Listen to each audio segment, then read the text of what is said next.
Hello, everyone. Thank you for tuning in. I am Jaylee. This is JayLeesCorner, and this child should not be a long time, but we're gonna have a good time talking about Diddy. Okay, because I feel like Diddy is a menace, has been a menace, will always be a menace. And this new documentary that was on Netflix, Sean Combs, The Reckoning, okay, done by Diddy and some other folk. Okay, I watched all four parts, and I can honestly say it was a really good documentary. It did a really good job tying in so much stuff that has happened over the years that I don't think if you see it all together, you cannot deduce that man is a menace. Okay, you can't deduce that man did stuff that we probably don't even know that he did, but he did it. Okay, if ever it was a Diddy did it, Diddy did it. And I like the fact that we get information from people who was in his circle, outside his circle. We get, some never before seen footage, and it really does tell a story. And I don't think it's a biased story, even though it's from 50 Cent's perspective. I don't fully feel like this is a biased, telling of a story from somebody's enemy, because I was like, most of them people used to be cool with that man, and that's what's going on. But look, y'all make sure to like the video. Okay, subscribe to the channel. Okay, it's a real life. It's a real life. I'm here. Okay, I know I'm a little bit late. But I posted first, and I said, look, this is me waiting on y'all. I was like, where y'all at? I'm here. What was y'all at? Y'all was late to the party. Y'all was late to the party. But yeah, I also felt like the reason my thumbnail includes, the ladies in his life and also Biggie, because a part of me feel like we had no idea how conniving that man was, and how each woman in his life dealt with a different level of toxic behavior that they, allowed to happen, never told us about. Kim, of course, is not here to tell her side of things. Big ain't here to tell his side of things. But hearing the stories from people who were around that time, it feels really eerie. So I felt like we have to include because to me, I think, Cassie kind of started off, unveiling, the current insaneness of that man, which reminded us of what others went through with him as well. And I don't know, maybe Kamora Lee Simmons might be the only person that probably knows more than she would ever let on, because she was so close to Kim, and she's now helping raise Kim's daughters, who are like they're like, I think, like 18 now, whatever. But a part of me is like, I really feel like we need somebody to say, hey, this is what Diddy did to Kim. Okay, y'all should not like him based on what he did to her. But I don't know who that will probably come from, because child, her kid is on his side, and we don't really believe it. I'll be sure, but I just feel like it's a lot going on. Okay, but y'all know we was live yesterday. Okay, we have been live all week. Ain't y'all proud of me to be live all week? Okay, there's other content up on here, so y'all make sure that y'all go and watch all the other stuff. Okay, all the cute thumbnails I put together, because I'm a putter together. That's what I do around here. So y'all make sure to get into all of that. Then look, I am around here, child. Let's hope the camera's right, because I put my bun up, and I put my sweatshirt on. Okay, my Rudolph the red-nosed reindeer had a very shiny nose sweatshirt on before I cut the camera on. Okay, but I want to go piece by piece. It was a 4-part documentary. Oh wait, let me say my hellos. I ain't said, y'all just being rude. I ain't said hi to nobody. Wait a minute, let me say hello to y'all. How y'all doing? I'm doing. Hey y'all, like and subscribe. Okay, come on, get all the cussing out. Okay, look, cause you could be real funny acting sometimes with the cussing. So I appreciate those who attempt to not cuss too much in the comment section. You can cuss some in the comment section, just don't go too far. So I approve of y'all getting the cussing out the way early. Okay, we up in this thing and whatnot. I should have got me some ice. All I got is some water. All I got is me some water. But hello to everybody. Okay, hello, how y'all doing? Now, have y'all watched the documentary? Okay, not not, not is this a real live, or did she get me again or the pre-record? Look, it's a real live. It's me. It is 9:25 p.m. It's a real. The way you know if it's a real live or not really be, child. What can I don't. Child, it's we real. That's all I got. Because sometimes I do know if I do a premiere, it because I sometimes be talking to y'all. Okay. But it's a real thumbnail on. That's a good time. But yeah, I hope y'all all have already watched the documentary, because if you have not, it's gonna be some spoilers. It's gonna be some spoilers. I took notes because there was so much information to digest. Okay, and it was a part one. It was a 4-part documentary. And I was like, if I try to just remember stuff, I'm gonna forget some stuff. So let me take some notes, okay? Because I don't know. Kamora will never tell. Okay, she ain't gonna never say nothing. But again, hey, y'all, how y'all doing? What up, though? What up, baby? Okay. You know what I'm saying? We're gonna have a good time. Mm-hmm. Mm-hmm. I watched the first 3 parts and took a break, and then I watched part 4, and I was like, I have to discuss it. Okay, I have to get into it. Okay. Hey, what's the score? The Lions are playing, so he's watching the game, and I'm around here, child, bombarding y'all with my foolishness of the Diddy man. I also, because it was so much, because I was like, dang, it's so much to get into. And let me add the thing. I had to get some pictures, right? Because y'all know when I be watching stuff, I be getting little screenshots and whatnot. Okay, hold on. Okay, boom. In the pal. So I wanted to have, something. Can I put this on a loop? I want to loop this. I'll just keep pushing play. Diddy been a Menace since birth. Okay, he came out the cooch.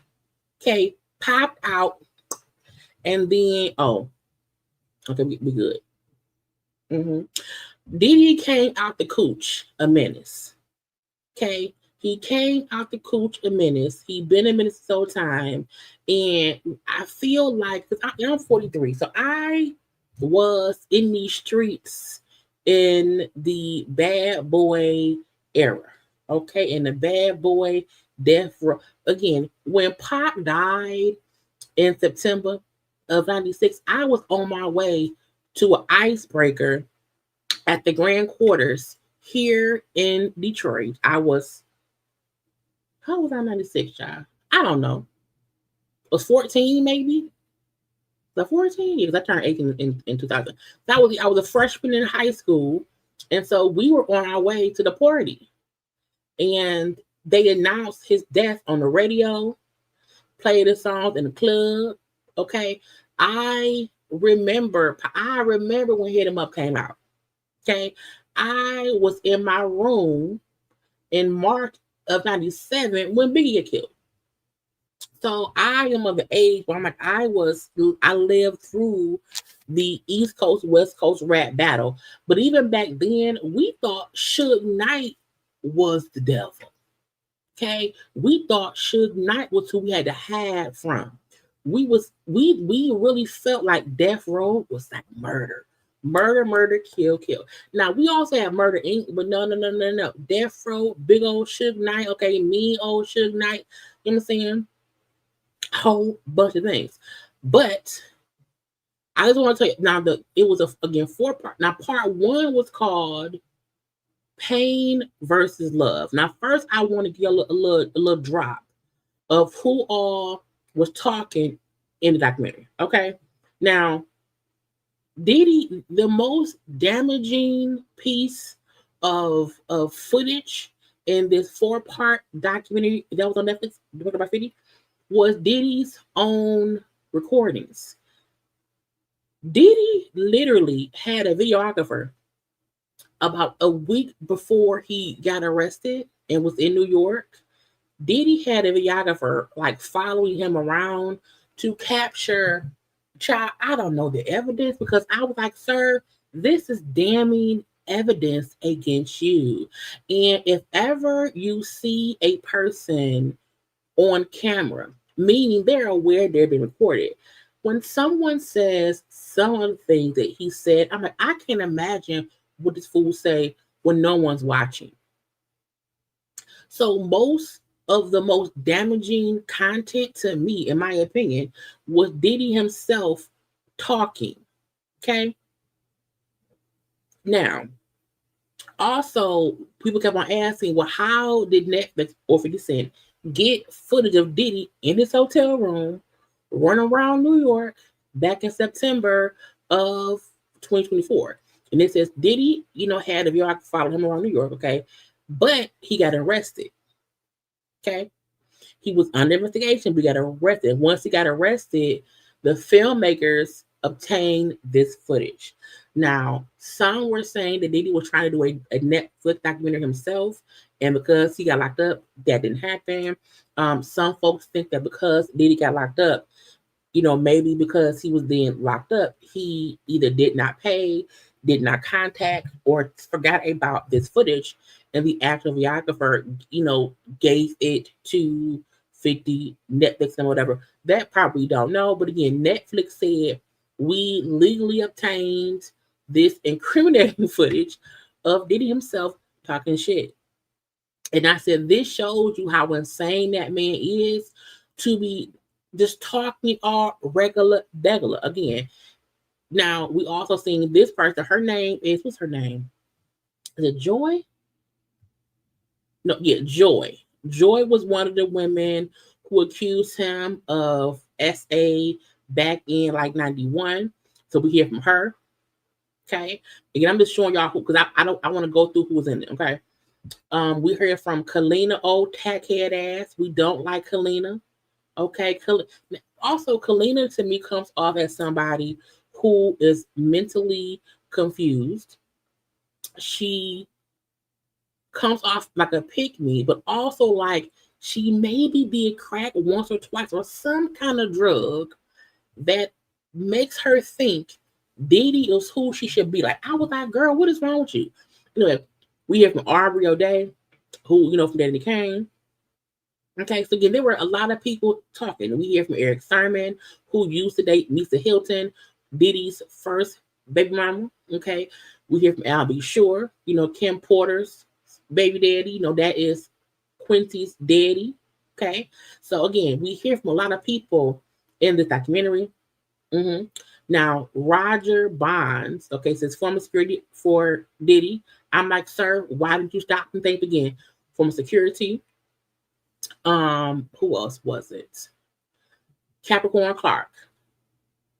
She was deep in the Diddy camp. Okay, she was the assistant for Sean Combs and all that stuff. She also spoke at his trial against him. She's the one who said that Diddy kidnapped her when they went to Kid Cudi house and Child was acting a fucking fool. So she also spoke, against Diddy. We heard from, who's next? Kirk Burroughs. Look,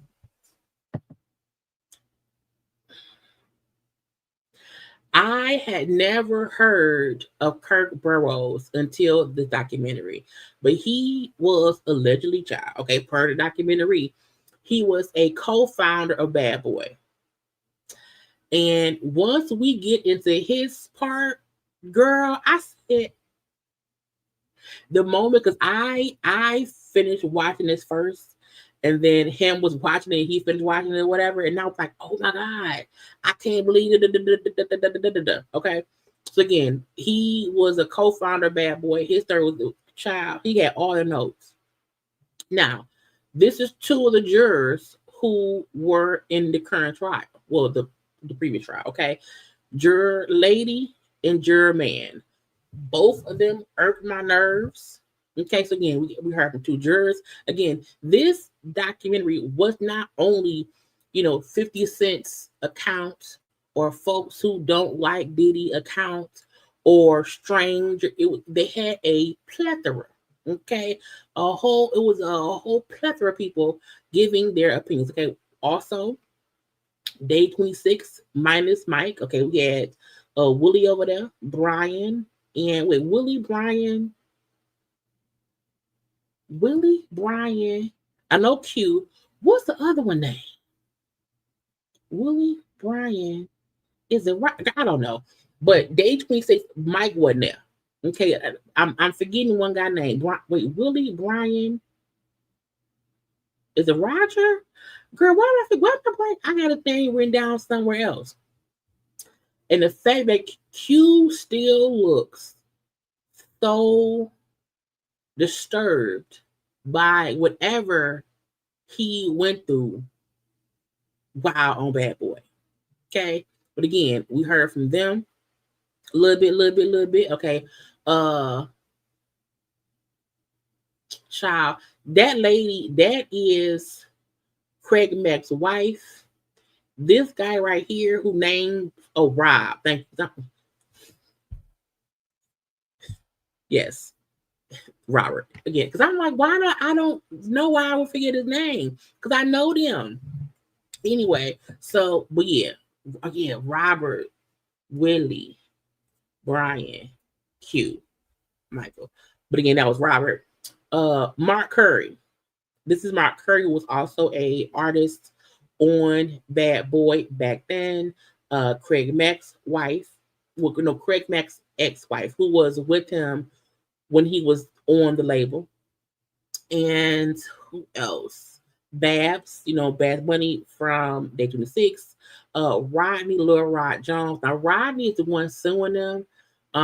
Rodney also worked on Diddy's last album.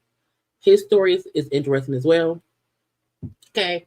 Was it the last person? Oh, then the porn star, not porn star, the one of the male sex workers, and then Tisa Tales is a vlogger who was also there as well, and she gave her accounts. So for the most part, okay, I think those were all the people who we heard from the whole time. Yes, the hooker. Now, for me, there have been many documentaries, conversations, interviews, coverage of Diddy over the years. Part one was like a backstory of Diddy, okay? But it was all mixed with this current footage of him in New York in 2024. But it's him talking. I'm like, nigga, this is bad. You should not say none of this shit. You should move on. Like, why would you? He looked so young back then, y'all. Okay, because some people probably forgot Diddy was involved in that damn stampede that happened back in '91. It was like '91, '92, where 9 people died. So Diddy, to me, has been involved in murder. Him and his mama. Some folk keep saying that ain't his mama. That's his mama. I do believe that's his mama. But just going from him, they keep saying that he's not Justin real daddy. I think I don't know. Okay, him and Misa. But seeing stuff from child, we need to hear from Mary J. Blige. Okay, Jodeci. I need someone go get KC and Dalvin. Okay, go get KC and Dalvin and let them say what happened back then. Heavy D dead. So we can't hear from Heavy D. Okay, Andre Harrell is dead. Dang, a lot of people who could have talked ain't even here no more. And Mary is the child, a mute. She ain't saying shit. Pac and Biggie and also Redman. Okay, and some folk don't even remember Pac and Big used to like be cool or whatever. So seeing old pictures of them together, I love. Because we forget, they wasn't always out. A young Diddy and child, look. I remember how handsome Pac was. Okay. And the fact that we were just saying recently, we did not even realize how young they were back then. Pac died. I think Pac like in 24, 25. They died. They were child. How old was Pac 96? How old was Tupac when he died? He was 25. That's a baby. And in my brain, I always felt like, oh, Pac a grown ass man, dog. But I was younger. Okay, I was 14. So I guess to a 14-year-old, I guess 25 is an adult, but they all were so young. Pac was 25 when he died. Let's see, how was Big? How old was Big? Was 24. So not even recognizing how young they all were. I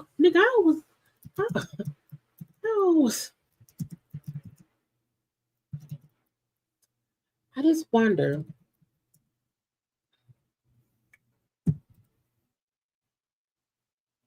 So Puff was 27 when Big died.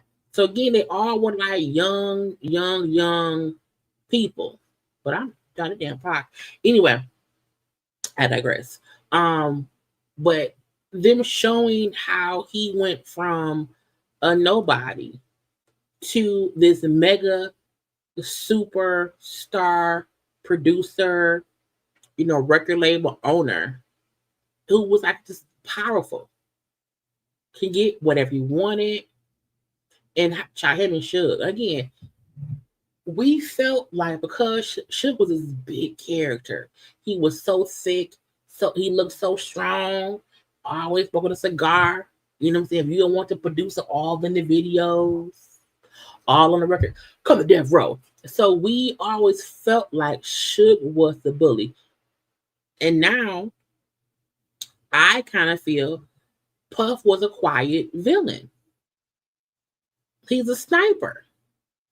And seeing him being recorded and him reacting to stuff, I mean, Don dropped a lawsuit on me. It's like, well, yes, what did you do, sir? And his fucking sons, that Justin is a problem. I don't know about Christian, but that Justin, I don't trust that boy. Cause you can love and support your parents all you want to, but once you around here trying to help change the narrative to sway the jury, I don't trust you. You know what I'm saying? I don't trust you. So again, those were all the pictures I had up that I put in the whole thing. So again, Diddy had a cameraman following him, and it was a crazy thing that seeing him in his hotel room. This was, September 2024, and he's on the phone with his lawyer. And the lawyer, they're saying, hey, we don't want you to do nothing. Okay? You have to sit the fuck down, be still, and just stop. And Puff was on, and I wish we could have a watch along, but I'm not playing that clip from that damn thing. Hearing Diddy say, no, I need y'all to go and get the dirtiest, grimiest, media person who has been deep down in the trenches and get them, because we losing the battle. We need someone who's in the dirtiest part of social media and propaganda, because y'all ain't reaching the people in the jury. Okay, they not watching CNN. They watching TikTok and IG. And seeing him basically say, we need to change the narrative in the court of public opinion. We need to sway the jury as much as possible. Okay, so lawyers, y'all ain't doing shit right. Okay, you're not listening to me. And he was getting upset with his lawyer. Okay, and like I ain't finna go back and forth with y'all. Okay. At this point, this whole thing has a life of its own, and y'all have to reel it in and get some propaganda out there, get some some TikToks and IG shit. And I'm like, who says this when you know you're about to be under a federal indictment for these things? And to me, Puff was not showing himself to be an innocent person who just wants to prove his innocence. Puff was in my opinion, Puff was acting as a guilty motherfucker trying to change the narrative of his guilt and not trying to say, well, no, I'm innocent. We got to show proof that I'm innocent. No, he's saying, no, fuck all that. I don't care, innocent or guilty. I need y'all to just change the narrative and let folks see all the good shit. It's like, but sir, did you do it? He said, look, I ain't dealing with this. Okay. Y'all go look at shit and come to me with a solution. Because we losing right now. And all he meant was we're losing in the court of public. This all was before he was indicted. This was after the Kathy video. This was after some other lawsuits. This was, I think, after the house raids. So his whole thing was, in the court of public opinion, they see me and I'm freaking off. They see me and all my baby oil. Okay. Every day it's a new story here or there. So I need y'all to get the dirtiest social media propaganda person to put out what I want out to make people not think I'm a crazy person. They then go into his back in the day, him around home, how they brought up how once he got bad boy, his mama told him something and he smacked his mama. I said, he smacked his mama. I said, if I wrong button. I'm like, if I ever smacked mama, first of all, I've never even hooked, girl. I can't imagine hitting my mom. And there was one story back in the day, his mom told him something, and Diddy like smacked his mom. I was like, he need his hands beat, because that's crazy. But again, it was a point of showing Diddy has been crazy since the 90s, and we just did not know it. But even seeing how his mom hardened him up, Daddy was killed, Daddy was a drug dealer, so it was just him and his mom, and how she dressed him like a pimp. I'm like, bossy. Not kidding. It was the 70s. Okay. But they were like, she basically was like, you know what? I'm not raising no bitches. Okay. So do all the things, be the pimp, be drained and all that. Give my son, I love you. You know what I'm saying? So even that weird vibe of she treated him like he was a grown man and he was a kid.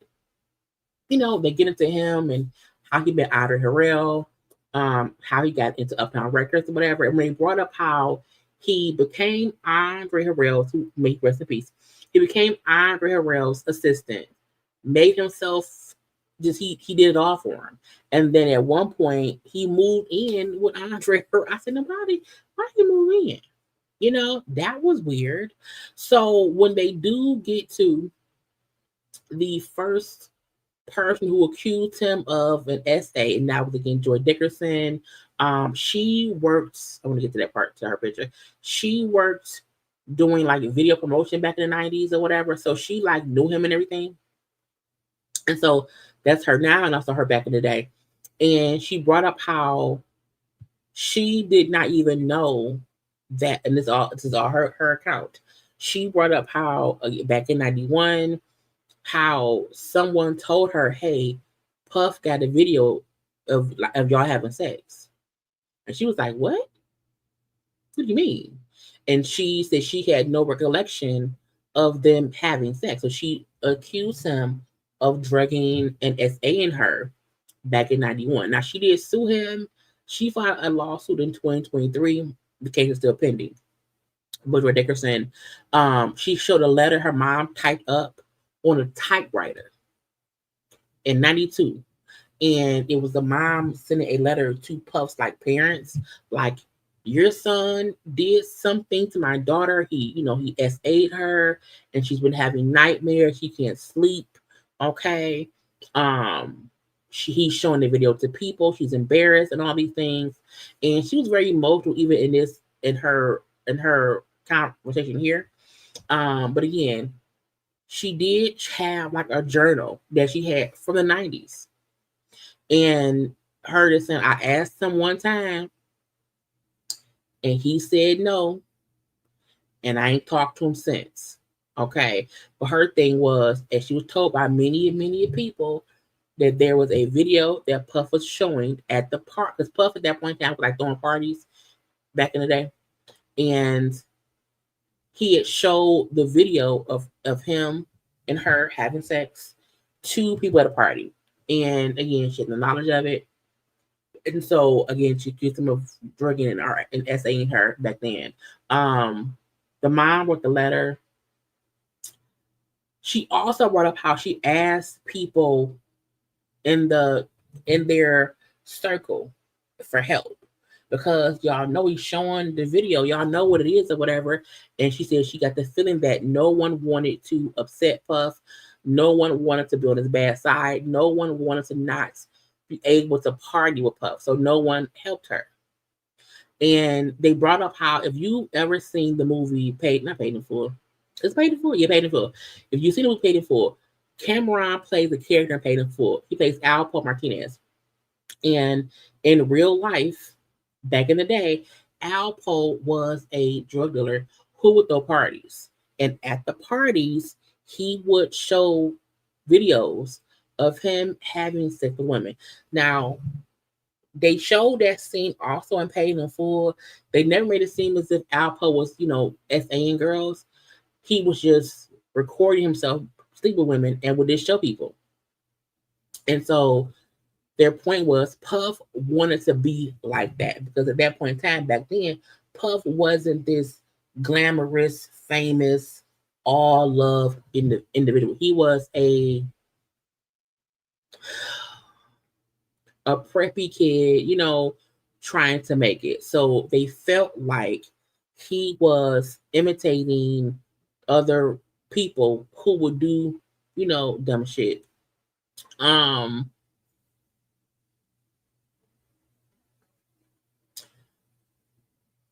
me see. Again, she confronted Diddy about it. He said that he didn't do it. And again, she has not talked to him since. Now, the party that Diddy had in 91, Diddy was on Uptown. Back then that was with, let me fast forward, hold on. The Uptown had, at that point, I think it was Christopher Williams, no, I'll be sure it was in Heavy D. So they were going to have a charity basketball game. And Puff was like the promoter of this game. And come to the game. It's a celebrity all-star game. Come. So it was the first annual event. Child, and 9 people died. And at the time, they were saying Puff overhyped the party. There was also no security at the party. Well, not enough security. And they oversold the event. And when people bum rush the door to get in, they're all running in. However, thinking if we can run in and just, bust through the doors, we're in there. Because again, it's celebrities, it's this and it's that or whatever. However, because the doors only opened in, if you're all running towards the doors and there isn't enough space to open the doors for them to open up and out to let people in, people who were at the doors were all trampled and crushed. So that day, 9 people died. They said it was overmoted, it was overhyped, it was not enough security, it was overbooked by 2,000 people. And so Puff became famous from this event. That's Puff right there. That's Heavy D right there. Okay. And so they brought up how he got famous from this tragedy. Now, the crazy part is, if we think about it, Puff and Bad Boy got even more popular after Big's death. So again, that event happens. They brought up how Puff was still working at Uptown, how he was even more popular now. At that point in time, Andre Harrell let him start doing A&R. So he's working with Jodeci, working with Ray Blige. And if you recall, in that time frame, we love the vibe of Jodeci and Mary J. So he was very instrumental in that point in time. But again, him doing all of that, he got more and more powerful. And so people felt like, well, if he's untouchable and he's doing all these things and making all this money, whatever, we can't fuck with him. So they also brought up how Diddy at that point in time, he thought he was the boss. Okay. He beating his chest. I'm the king. So Andre fired him. That's what made him then create Bad Boy. And when they brought up how, where is his friend? Hold on. They brought up how he purchased Bad Boy, and Kurt Burrows was the co-founder of Bad Boy. And again, all this happened after the 9 people died at that basketball game. Now, Kurt's account of things. He's sticking, and again, they showed all these photographs and stuff of him there back in the day. So, like, there's footage of him with Puff at Bad Boy back then. I get all that stuff here. So they, got to deal with Arista, Clive Davis, created Bad Boy. Okay. He, signed Biggie. Okay. Now, Kurt Burrows also was the guy, is Justin's godfather. There is pictures of Justin's christening with Kurt there with his godson. So Kurt was very much so in the world of Puff and them at that point in time. He said they started Bad Boy. Diddy gave 75% stake to his mom and 25% stake to Kurt. He was like, at that point in time, Diddy did not want his name on the company, because if the people from that basketball game sued him, he did not want them being able to sue Bad Boy. So when Kirk said that was the first time he felt like, oh, he already on some bullshit. Okay. He said they got a deal for $10 million for the Bad Boy label. Diddy got $1.5 million in advancement for himself out the $10 million. He said Diddy told him, hey, you can also take $1.5 million at the van, but I don't care what you do with it or whatever. Just make sure the company's running. Okay. He said he felt like from that point on, Diddy was different. The same cool kid he was, it was just different. And we then get into the whole Biggie and Pac of it all. Now, they kept saying as if they thought that that Puff was like threatened by Pac. Tupac was an entity that was just amazing. Like, his energy was crazy back then. But they made it seem as if, Puff had either an issue with it. Puff didn't really want to be, you know what I'm saying? He probably want to be gangster. Now when Big and them, look at that picture. Hold on.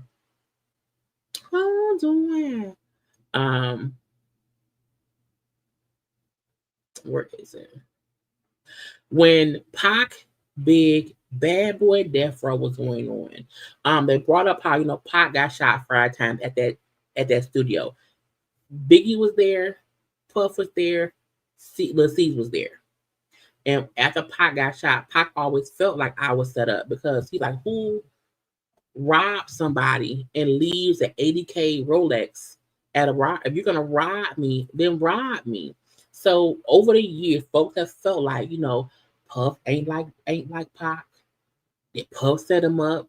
Did Big set him up? What kind of happened? So it was weird. When Kirk said, Kirk the Bad Boy guy, when Kirk said Diddy was weird, Diddy would call me in his office just for me to see him getting head for some chick. He ain't want shit. He ain't want nothing. But he in there getting head for some girl. And he would call me in just for me to, I'm like, why would you, I don't, look, I don't know not near regular man who getting head and then say, hey homie, come on. Like, that's weird. That's weird. It's in general. But I didn't pick up on it when he said it at all. Okay.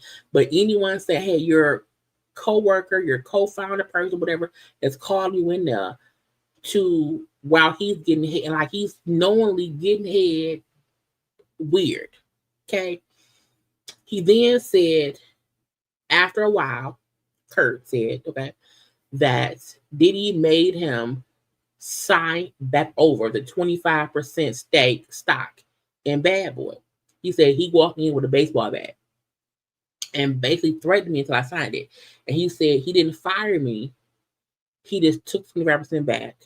I can't work in a bad boy. Okay. Now again, Kurt also sued Diddy back in 2003, but the case got dismissed because they said it was filed too late. But again, it felt like Diddy been scamming. Okay. He's scared of people, he's scamming people, and Jesus need to fix it. Now, Diddy where's my man? Okay. Diddy look different. Wrong button, child. Diddy to me, been scheming and scamming for years. And when they brought up how when he was with Uptown, how he learned from Andre Harrell. Now we see Craig Mack's ex-wife, well, she had hold on. Okay, hold on. Craig Mack's ex-wife, okay, she was like, he had a top song, he was Grammy nominated, but we didn't have no money. We didn't have any money. And at one point, she was like, he asked Diddy, hey, like I'm struggling. Can I get some kind of money? She said, Puff went in his pocket, put out a wad of cash, gave him $100. Now, we have always joked over the years saying, if you sign to Bad Boy, you ain't gonna make not near a dollar near cents. But now hearing from the actual artist, like they didn't make no money. Now Mark Curry right here, he was also an artist back then.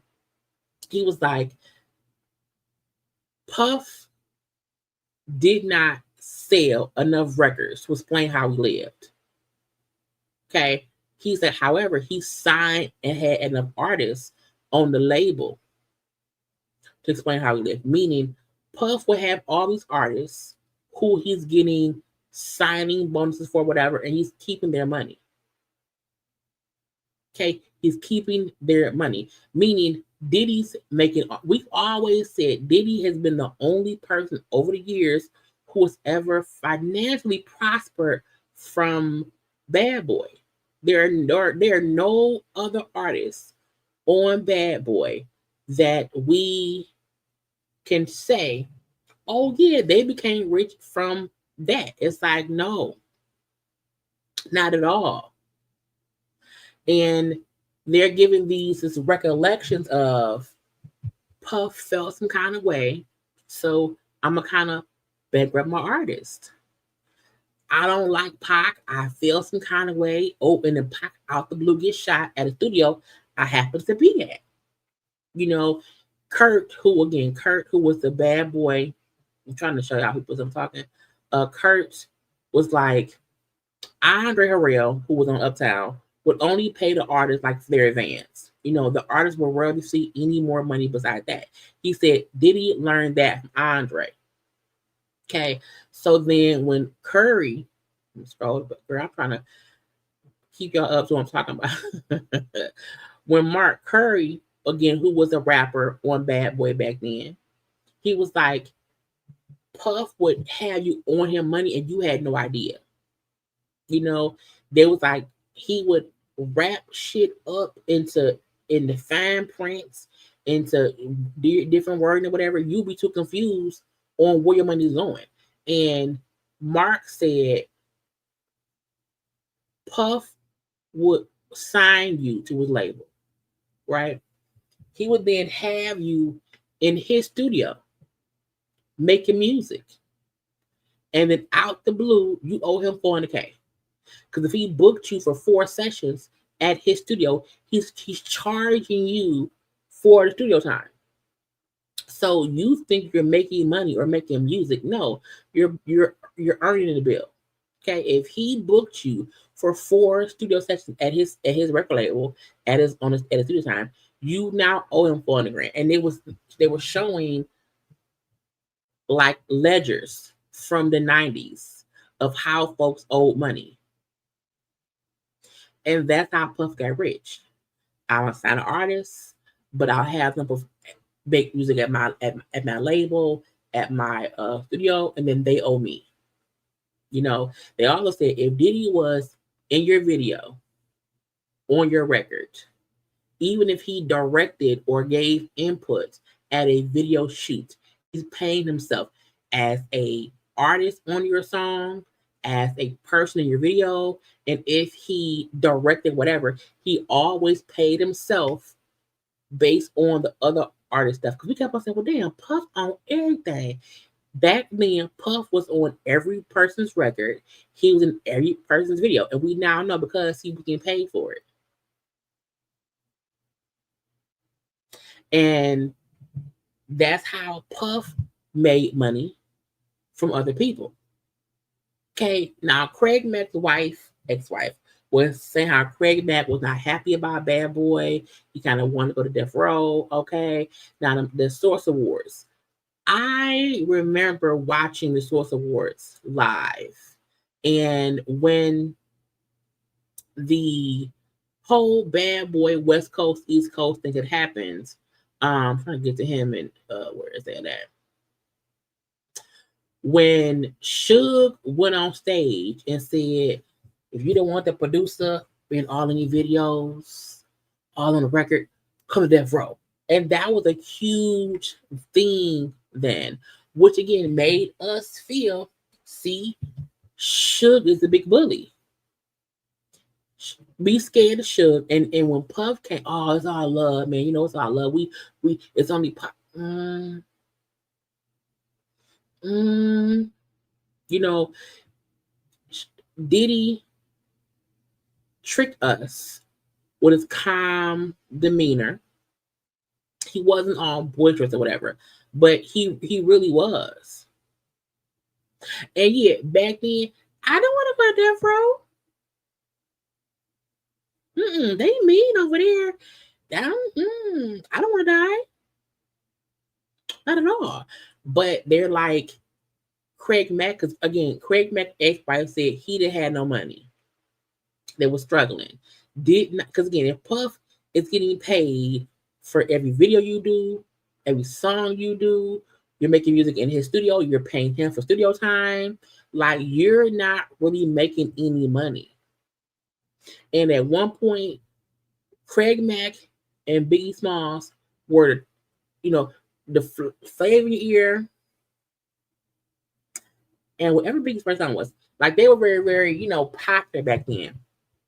So Craig Mack wanted to allegedly leave Bad Boy to go to death row was, you know, like, well, damn. You know? So again, they were saying that's why Suge said at Source Awards, hey, come to death row. I'm like, now why would you say that? Now why would you do that? You know, why would you tell folk to fuck off on Puff and come around there with you, the cigar fucking big guy, okay? So there was a story told, okay? After the Source Awards, there was an event, some kind of party. Puff was there and so was Suge, okay? They said some dude walked up, shot Suge friend 5 times outside the club. Okay. They said Suge then grabbed Puff, put Puff in a chokehold, kind of using Puff as like a shield so that if the dude was going to shoot Suge, he would have to shoot Puff first. I said, well, that was smart. Okay. They kind of exchanged words or whatever. And the shooter got away. The victim died. And they said that's what started the East Coast West Coast beef. Because somebody walked up, killed Suge's friend, okay, and now y'all beefing. And I'm like, that's insane. And they said at that point in time, that's when Pac was in jail. And because, you know, Pac used to be cool with Big, okay, but now there's this East Coast West Coast rivalry. They said Suge went and bailed Tupac out, and that's what made Pac go to death row. And when Pac said, "Man, fuck all y'all," okay, death row, we here, you can't touch this bitch, we untouched, and it was Snoop, Pac, Dr. Dre, and Suge, untouchable, okay, untouchable, and it was death row versus Bad Boy. That's just what it was. Now we know Pac Bro hit him up. First off, fucking bitch in the click, girl. That's still one of the most diabolical diss tracks ever. You know, Pac would hit him up. You know, Biggie did Who Shot You. They kept saying he wrote Who Shot You before Pac got shot. I don't believe it. Okay. It was some Crip and Blood shit going on. They was saying how, you know, one was dying with Crip, the other was dying with blood or whatever. We hear the Tyson fight, Pac get shot, all this shit.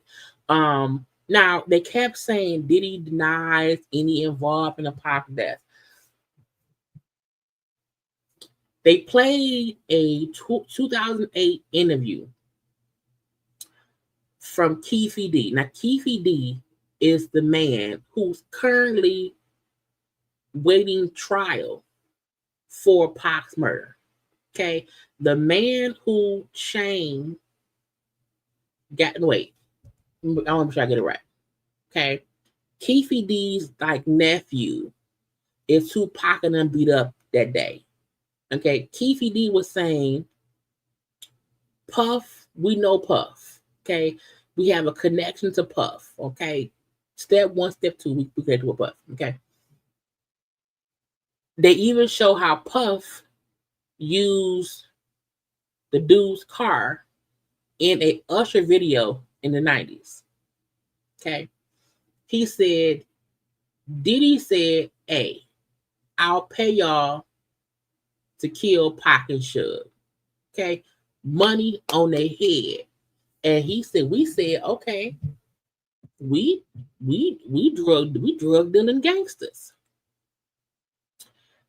We want a meal. If you're serious and you want us to hit again, this is Crip blood, you know, murder, death, kick. You know, and this is the quintessential gang war time. Okay, you want to put a hit on Pac and Suge, cool, a meal. Okay, if you for real, we want a meal. Okay, this is Keefe D's account of it. Now, Keefe D also said, Puff said, cool. Okay, we in Vegas waiting, whatever. End of the day, Pac gets shot. Okay, Keefe D on the 2008 interview said, my nephew pulled the trigger. Now, Keefe D's nephew dead.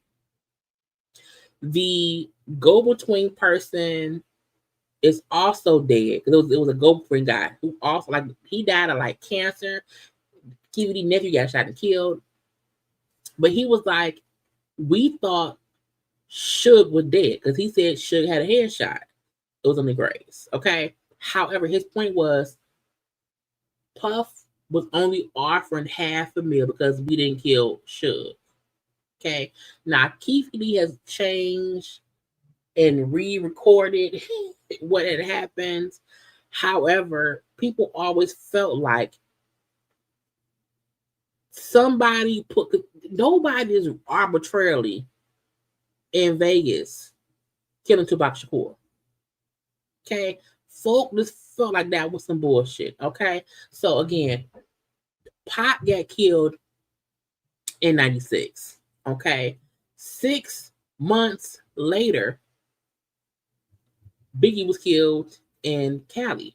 Now, I still to this when child look, I remember saying, why the fuck was Biggie in Cali? It's an East Coast, West Coast beef. Pac was killed in Vegas. We still pissed that Pac gone. I always felt like I never knew. I'm like, why would Biggie be in Vegas? So they had a video, a short clip where you can hear the gunshots when Biggie got shot. You also hear audio, you hear Puff, and it's a lot of confusion going on. Okay, when Big got hit, you know, they had a detective on who said, you know, Puff wasn't as helpful as he could have been. They mentioned how Puff mom, and again, Puff mom, not Puff mom, Puff, not Puff mom, Biggie mom, Ms. Wallace. Ms. Wallace, you know, didn't feel like Diddy was as good of a friend to her son. But at this point, Biggie dead, Ms. Wallace is dead. We heard shit from Faith. You know what I'm saying? Lil' Kim ain't said shit. Child, the women been real quiet. Okay. They bring up how Diddy fed the notion that he was Big's best friend, or we're so close. It's me and Big, and they were saying how him and Big really weren't best friends.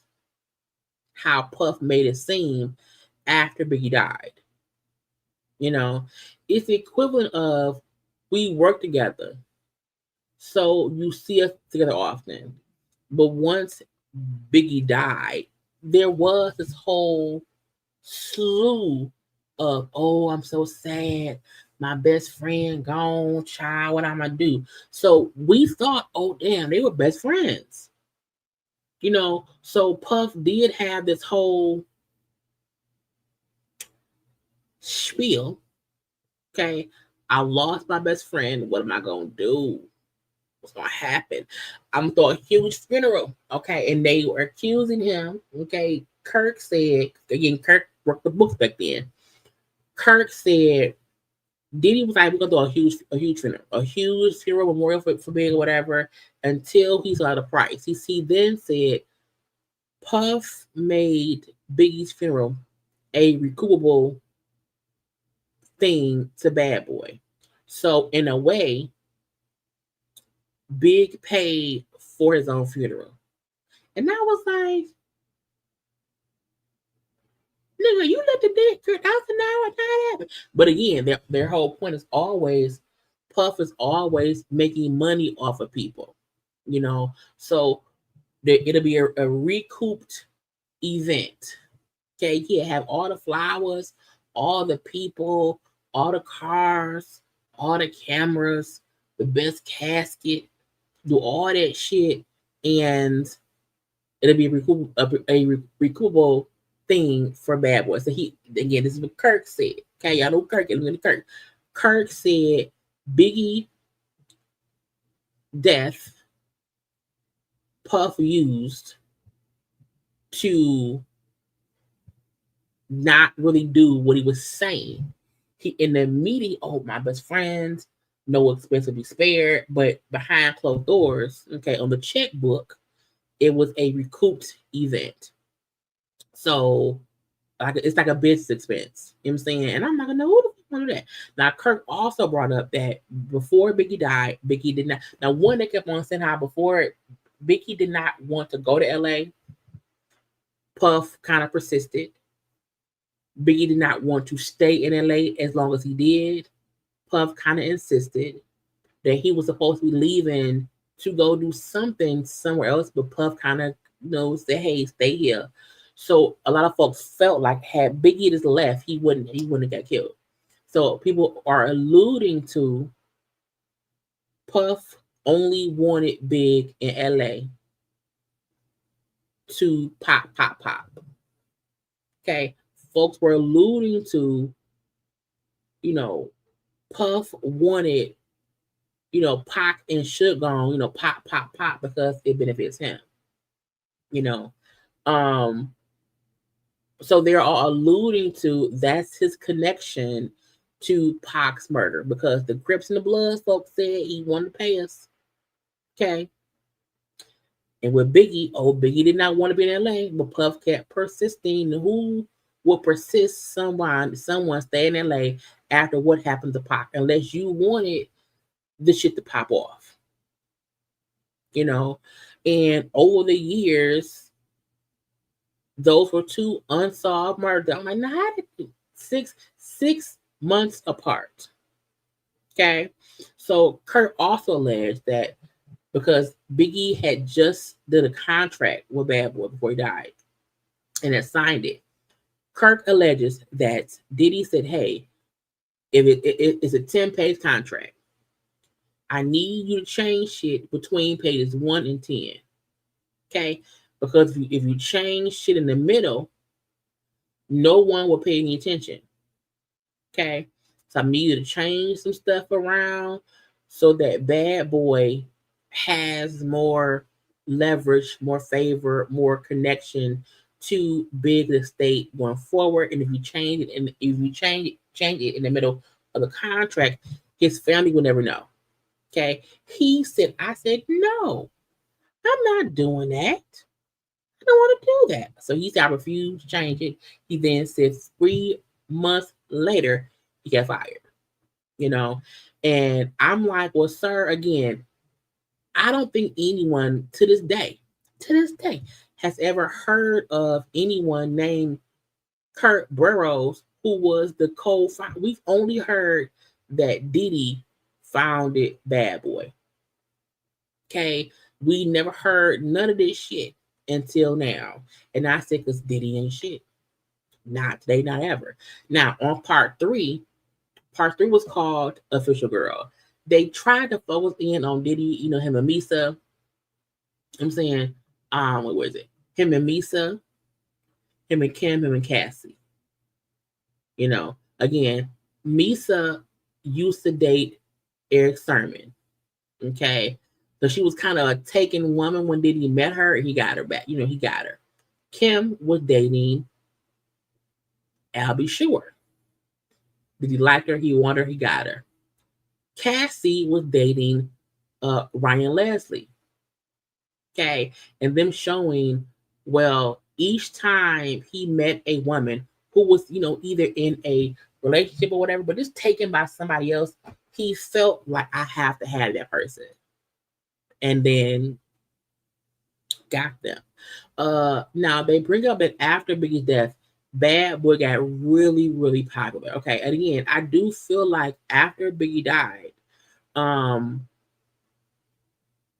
one Puff ran with that every step I take, every move you make, everything the whole I'm missing thing. So we as a black delegation was like, yeah, bad boy, bad boy, bad boy. You know, we had at that point now we had Faith, you had 112, you had Total, Carl Thomas, okay, the Locks, you know. So there were many other artists on Bad Boy roster that we loved.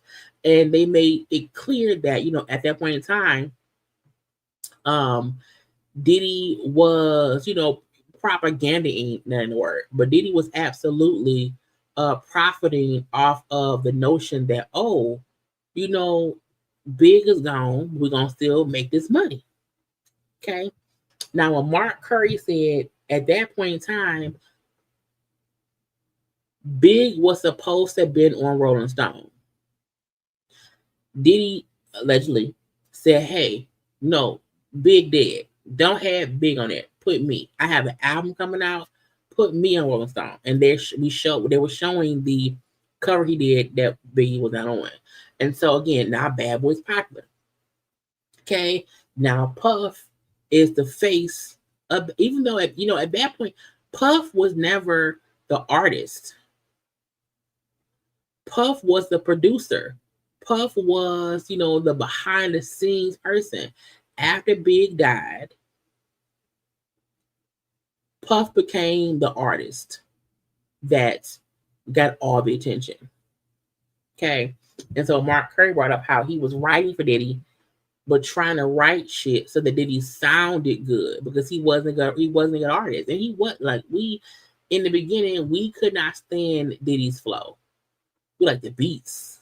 But at the be like, I had to write for Puff. Puff was a horrible rapper. I had to coach him on how to rap and sound good because he sounded horrible. I believe it. Okay. He said, but as much as I was coaching him to be a rapper, even though I was a rapper, but I wasn't being promoted, I'm helping him become who he is. And my life ain't really getting better. I'm not making no extra money. But everyone is doing stuff to make Puff, you know, make Puff. Okay. He brought up how when he brought up how him and Shine was living. I'm trying to get back to him. When Mark brought up how him and Shine, you know, Shine was also an artist on Bad Boy as well. He said me and Shine was living in one of Puff's apartments. And he said, this is back in 98, 99. And he was like, you know, Shine walked in and had an AK-47. And Shine did not know how to get the bullet out. He said, I said to him, if you can't do that, you should not have no guns. Cut to 99. Okay, well, Puff is fucking J-Lo. Okay, he dating J-Lo. And they at that club. The girl gets shot. And Shine went to jail. Now, another instance of bad things happening around Puff. But Puff still come out on top. Okay, the victim always said Diddy did it. Diddy shot me. Okay, Diddy had like how many lawyers he had? He had like 8 lawyers. Diddy had Johnny Cochran as a lawyer. Okay, J-Lo never had any things. Okay. But being in a club, someone gets shot, you're arrested, Shine's arrested. Y'all both are on trial for this shooting. The girl said Diddy did it. Okay. But Shine went to jail. And folk was like, well, people was acting as if, he didn't have any history of being, a out of control person. They said then 8 months earlier, he had that Hate Me Now video. It was him and Nas, and Diddy was on the cross like Jesus. Okay, and because it was a whole lot of backlash, he wanted the video removed. He went to Steve Stout.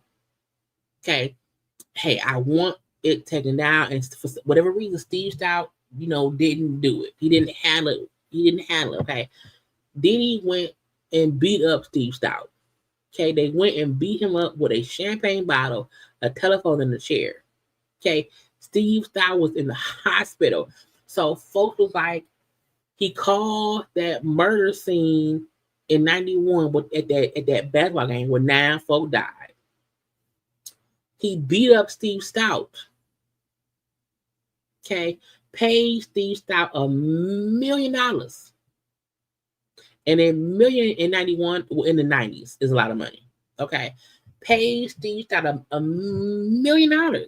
So they was like, people can act like he doesn't have a history of some kind of violent behavior. Okay. So he beat Steve Stout ass. Okay. Now it's time later, he's now on trial because he was someone that often shot in the club. And Shine was like, I had like crappy lawyers. I'm his artist. I live in his house. I was with him. He has Johnny Cochran. Okay. And whoever else. And I had this regular lawyer who wasn't even doing anything to prevent me from going to jail. Shine was found guilty and did 10 years in prison. We were sentenced to 10 years. I think he got out before that. But again, bad things happen around Diddy.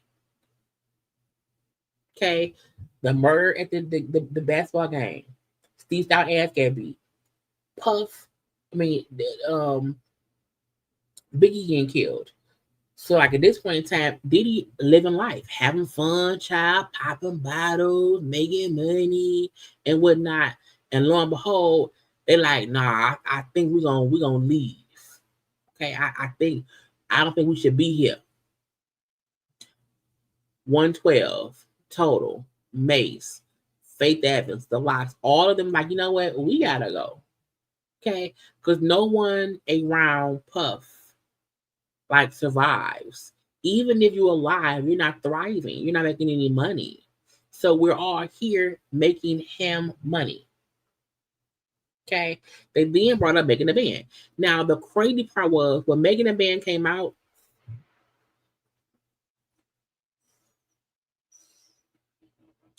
I don't think anybody, where's the girls at?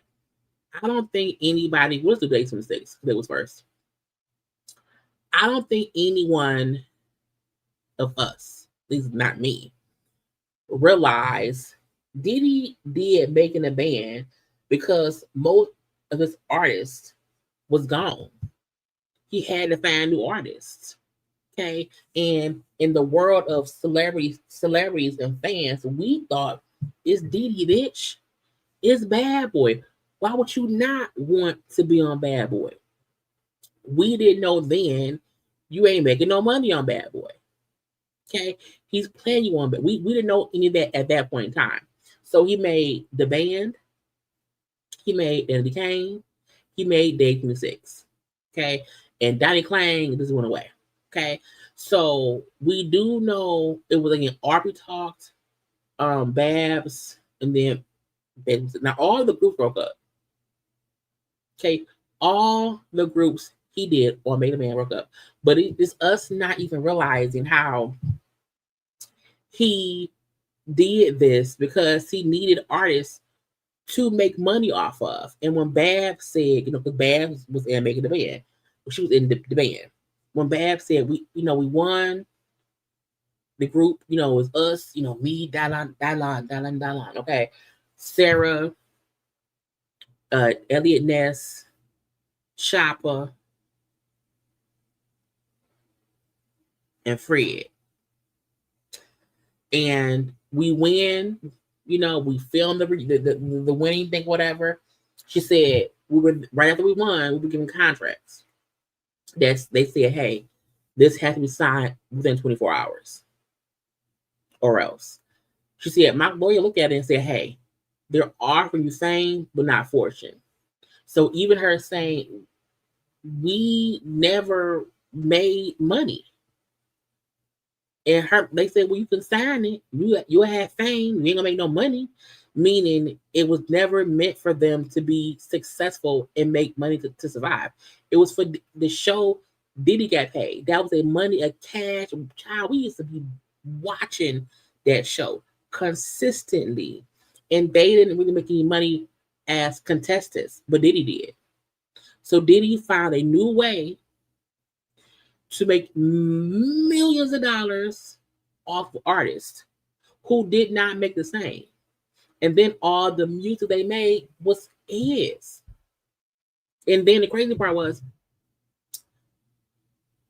we didn't realize then how toxic and how abusive Diddy was to all of them. Each season he did stuff with with the groups or whatever was crazy. The having them sing for beds, having the girls, around here dancing for hours. I mean, hours. How we talk to them. We had no idea then that was horrible behavior. We weren't entertained. And even the people on the show didn't know. Now, I also wonder where the fuck is Lorianne? Okay. I want to hear from her because we know her and Puff got into it. And when Babs said, of course, we all signed a contract, it's Puff. It's Bad Boy. You would think if I'm signed to Bad Boy, it's going to change my life. And that just wasn't true. But no one knew that except Puff. Okay. Now, Aubrey said she felt like she got the worst of it. Because again, we have complained about Aubrey for years. Is it Aubrey or Audrey? I don't know. We have complained about her because I always felt like she would say stuff without saying stuff. And I'm like, girl, what happened? She was like, Diddy got really inappropriate with me back then during the Making the Band time. Okay. She showed emails from him, allegedly. She showed emails from Diddy to her of him saying, I don't want to I don't just want to fuck you. Okay. I want to turn you out. I can see you with other people. I can make women do what I want them to do and they're gonna love it. I'm watching porn right now. Okay. I'm gonna finish, doing these. And I'm gonna think of you. What?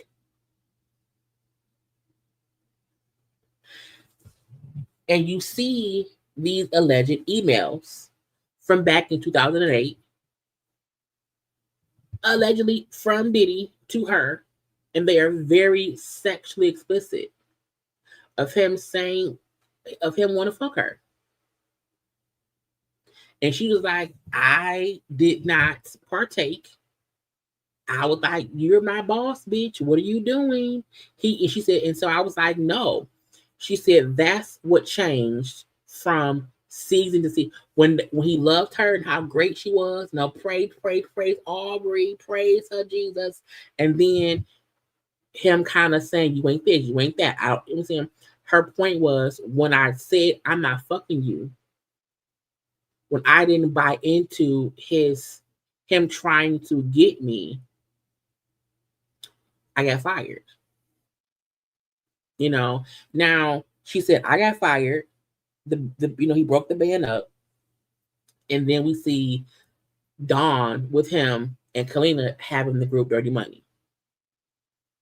And I was like, when he broke up Daddy Kane and he said, Dawn, I want to work with you,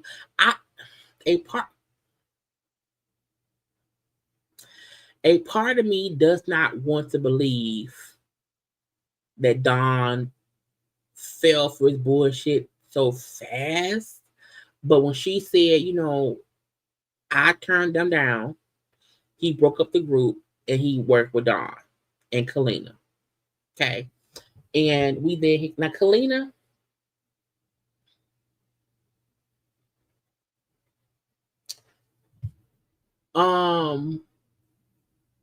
what I want to say for Kalina, it's almost hurtful to me to watch her be so dumb. Kalina, to me, threw Dawn up under the bus because I feel like when she said Dawn and Diddy had like a weird thing going on, when she alluded to Dawn trying to make herself available to Diddy in a girlfriend type of way, it aggravated me because I'm like, Diddy's a predator. And again, he tried to sink his teeth into young girls. And a part of me feel like Kalina saw it. She may not have seen them have sex. I think she saw an inappropriateness between them because of Diddy's initiations. And Kalina kept trying to not blame Puff. Kind of say, well, Dawn was trying to make us. I was like, girl, no, it was Puff. And she brought up how, and it was weird because at that point in time, Cassie was in the picture, and so was Kim.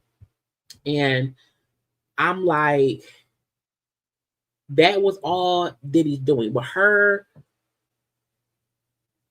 saying, when I saw Puff and I saw Diddy and he was amazing, and I'm like, I have to be like him. And the fact that she still looks at Diddy as this shining light is weird. Because for most of us, the veil of confusion is off. We can fully see all of his ways. And Kalina is wearing drug-induced blinders. Something is up with her, either drug-wise, mental-wise, or she just has so much trauma in her life. She just can't, I don't know. But she aggravated me with her reluctance to call a Diddy. And when she brought up how, and then here come Cassie. Cassie at that point in time was 19 years old, and he signed her to a 10-album deal. Okay, so now he's not really messing with Dawn, but he's now messing with Cassie and with Kim. Okay, Kim had already had the twins and whatnot. Okay. But when Kim see, oh, Diddy is really around here fucking with Cassie, I'm a step back. Okay. I'm fuck you. And now Diddy is fully messing with Cassie, but Cassie just wants to make music. Cassie's 19, 20, 21. Again, we keep forgetting that Diddy literally was playing sex games with 18, 19-year-old girls when he was in his 30s and 40s. And Kalina, to me, fully saw that and kind of just did not want to admit Diddy was the one going after Aubrey, going after Dawn, going after Cassie. And maybe because Dawn saw how he treated Aubrey and she said, I don't want to get put off the back burner either. I don't know. And sometimes you placate the people that you don't want to treat you unfairly. And I think that could have also happened with Dawn. But Kalina, to me, kept making it kind of be like Dawn was like initiating shit. And I just don't believe that. Now, we heard from the one male hooker. Let me get to him. Where the male hooker at, y'all? There go the male hooker. So, wait. Where's hooker? Male hooker. Damn it. Boom, male hooker. So, male hooker right there. He was like, look, I got hooked up with them or whatever. And he was like, Diddy would be in a corner watching them, saying what to do, directing them what to do. And Cassie would ask his permission. Can I give him head now? Can we have sex? Like, he was saying, hey, do what I say to do, or he would ask Diddy what to do. Okay.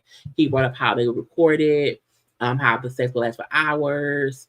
He said, I was messing with them doing these freak offs for like 8 years. He said at first Diddy was not participating, but then he did eventually. When he said they would sometimes collect my semen in a cup, and I said, why the fuck y'all doing that? And they said because sometimes Puff liked to see her play with it, but you had your own. Diddy, you have your own semen. Why do you want to see her play with somebody else's? Anyway, weird.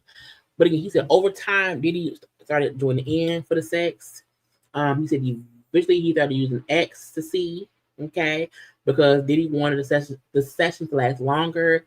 It was sometimes lasted for a couple of days or whatever. So again, all this stuff is just, I said, what the okay? Kalina also brought up how Diddy would do drugs, okay? He would at times do drugs and be up for days and days and days and days. Okay. He also said, a sex worker also said that he would see Diddy abuse Cassie, but he would beat her up a little bit. They would go in the room and she would come out like nothing happened.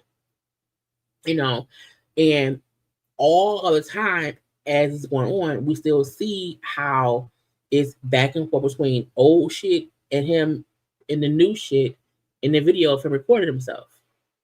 Okay. Now, in current time, again, the Diddy, he was in the car.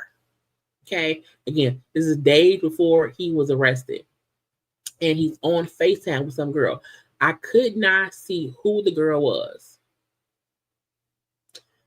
We called some girl, his girlfriend, and said, I got a check with $200 million. I'm going to go, the bank is open for me. I'm going to go. I was like, now who the fuck is my check? Do you know who did that? But again, him still acting like I'm big and bad.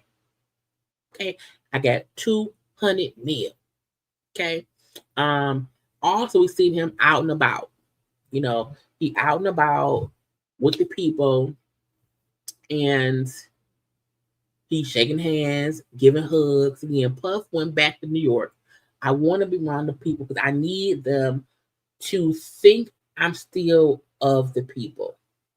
I'm going to go to the bodega. Okay. Hey, what's up, my bro? All that. But then he's friendly around the black people. he didn't get in the car.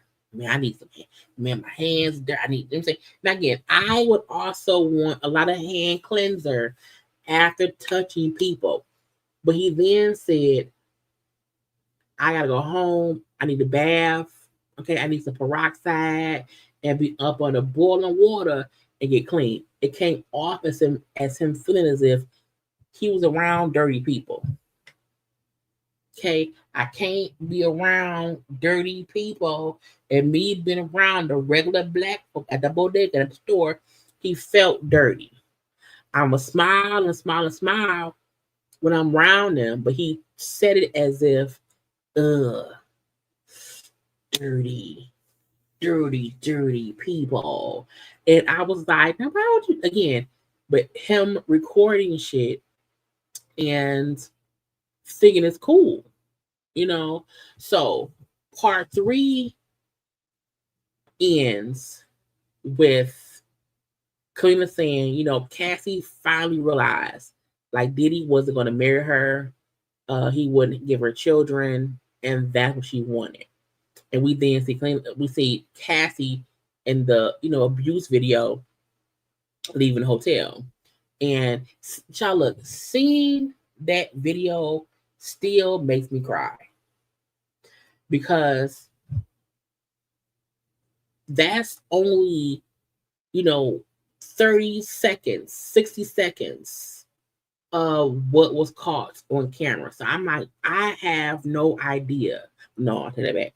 I have every idea of what she went through behind closed doors. If you are willing to walk out in a hallway of a hotel in your towel and beat someone up like that, what do you do behind closed doors?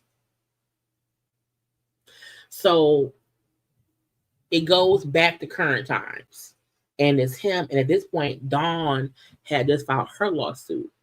And he like, man, you can't believe, I can't believe this. She was like, Dawn filed a fucking lawsuit. I don't know what, broke stuff people broke insinuating because people must be broke and want money, And he's caught on camera saying, I don't know, this broke shit or whatever. It's fake. Okay. And what level of brokenness is anybody on, whatever. We then see his house is raided. And Diddy just in his hotel room, child, sit on the bed, smoking weed, and he say, I had her on my last album. Okay. Now the gloves is coming up. Not the gloves, but again, it's him still, again, not, in my opinion, operating as a person who was innocent and wants to just prove their innocence. It's him feeling like, I can't believe people who should sit down and shut the fuck up is telling on me. Okay. So we do see him getting arrested and stuff. Okay. Thank you, Crystal, for the chat. I appreciate it.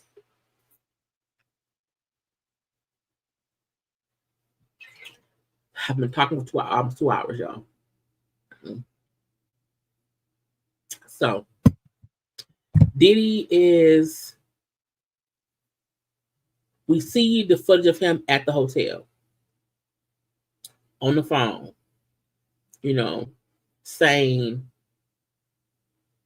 y'all keep telling me, and he talking to his lawyers now or whatever, y'all keep telling me not to do nothing. So I need other folk to do shit. If I can't do nothing, I need y'all to do shit. Okay. If I can't do nothing, why can't my son do something? And I remember when they kept having the kids post shit on their pages. So I'm like, that was Diddy thinking, if I can't post, have them post. Okay. I need someone to change the narrative because God told me not to move, but y'all can. Okay. Now, Capricorn Clark, again, who used to be, where's Capricorn? Who used to work for him, who also said, he was the one who, kidnapped her with that whole Ryan Lefty shit. No, Kid Cudi shit. And she was like, he lies really well. You know, he buries shit really well. You know, he never thought I would be brave enough to speak up. And, you know, I was his assistant at first, whatever. He threatened to kill me because he knew my friend was Suge's baby mama. Okay. And so he threatened, like, if something ever happened, I got to kill you. And that is insane. You know, and when she was like, the reason I stayed around, she said, I had a cocaine addicted mom who died when I was 23. She said, like Diddy had this organized chaos that I was just used to. So for me, it was because my mama was on cocaine, so it mimicked my childhood. It wasn't weird to me, you know. How Diddy would attack your fears, get up under your skin. He was a mental game. He was good at retaliation, and her just saying, "I worked for him for all these years. I seen all the crazy shit he does, and I'm finally able to say I'm done with it. He's the bad man. Okay, he's a very very bad man." And she was like, as they were investigating this stuff currently, her name kept coming up because she was around. Now I still don't know why didn't Farnsworth Bentley come up. Okay, where is he? Okay, that's what Farnsworth Bentley was around for at least a year. I feel like it was at least a full year of him around Diddy. Like he was like an assistant. But I don't know why we ain't heard from him at all. Okay. But she brought up how Diddy and Cassie had a tumultuous relationship. And at the end of the day, they involved her in the middle of their shit. Now she, to me, knew about the abuse, but tried to stay out of it. Okay. How they all tried just everything's fine. Okay. I know what the shitstorm, but we're gonna just act like everything is fine. And she finally got to the point where, you know what, I just have to be truthful. Okay. I can't do shit else. When they showed how Diddy was getting that light in 2022 at BT, when Puff got the Lifetime Keeping Award, and I was like, we absolutely were praising Puff. Like, we were absolutely like, oh yeah, Puff. Mm-hmm. Bad boy. You know what I'm saying? Like, but ignoring shit that had happened in the past, ignoring rumors and whatnot. But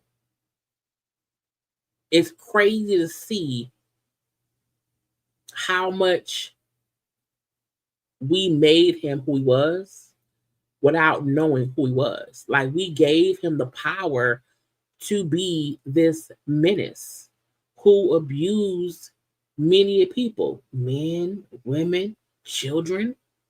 Because when you are this toxic to people, you're also toxic to your children. You know, and it's crazy that people who helped him cover up shit and helped him be the monster that he is, some of them are now like, okay, yeah, I was wrong. I kept quiet. I should not have. It's like, yeah, you should not have. Okay. Now, when Lil Rod, the producer who's suing him, currently, okay, who worked on their last album, he was like, I worked with him for 13 months on a damn album. Okay. But before that, okay, while at a studio trying to get to be on the album team, a shooting happened in a bathroom where only Diddy, his son Justin, and the victim were in. So 3 men go in the bathroom. Okay. 2 men walk out unharmed, and 1 is shot. Okay. He was like, you know, the dude got shot in the bathroom. Okay. They had us take the dude outside and told the police, hey, The shooting happened outside and inside. And for whatever reason, the police believed it. It's Puffy. It's Puff, you know, and it was pictures of a bloody bathroom.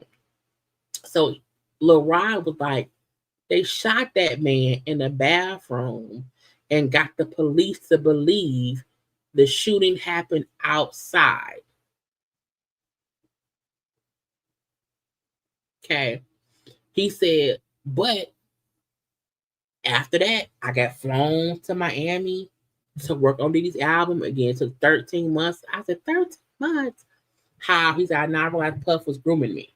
He brought up how he would sometimes wake up, or he had pieces of information missing, forgetting stuff, you know. So he was alleging that he felt like he was drugged. He felt like he was, inappropriate things that happened.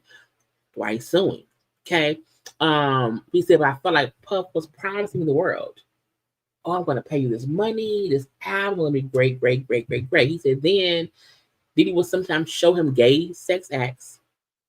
He would send him videos of like men inserting their penises in men. Okay. And I'm like, well, that's weird. He also brought up at one point in time he was sent to like go pick women up to bring back to the house for Diddy and his son to have sex with all these women. And I'm like, now that is insane.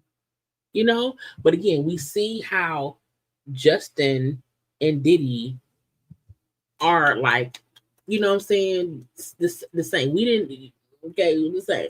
Because if he's alleging, I'm going out to get women, so the daddy and the son can fuck him. Okay, so I'm like, that means Diddy and the son is wild. Okay, he said, then I realized at the house, it's cameras all over. We here doing all this random shit. He's recording all of it. You know, and I would wake up and say, what the fuck happened the night before? I don't, he felt drunk. I don't know what happened. If I ever woke up and could not remember what happened, I would be mortified. Okay. So him, like, I would wake up and just sometimes I know.